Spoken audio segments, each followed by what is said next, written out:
திண்ணைகள்லாம் எப்படி நினைக்கி இந்த முத்தருக்கு பார்த்தீங்களா, இப்போ ஒரு கல்யாணம் ஒரு சட்டத்தலப்பா போடுறாங்க, மாப்பிள்ளைய போடுறாங்கன்னா இதுல வச்சு போடுவாங்க.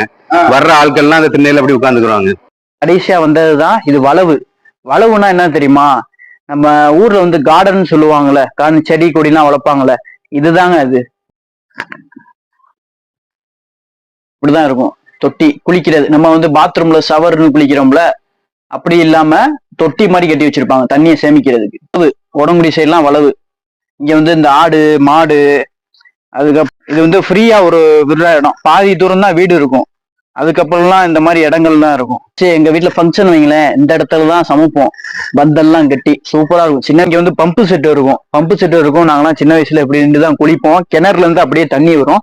அப்படியே நாங்க இங்க குளிப்போம். இது போர் கிடையாது, இங்க போர் கிடையாது. கிணறுல இருந்து அப்படியே வர்றதுதான் தண்ணி. ஓல்டு மெமரிஸா இருக்கும் இந்த இது பூரா. எப்படின்னா இந்த பழைய ஞாபகம் இருக்கணும்னு சொல்லிட்டு ஏதாச்சும் நம்ம எழுதி வைக்கிறது இந்த மாதிரி ஆயிரும். நம்ம என்ன வேணாலும் வரைஞ்சிக்கலாம். வரைகிறது இதெல்லாம் ஒரு செம்ம மெமரிஸுங்க. இதெல்லாம் சின்ன வயசுல இருந்தே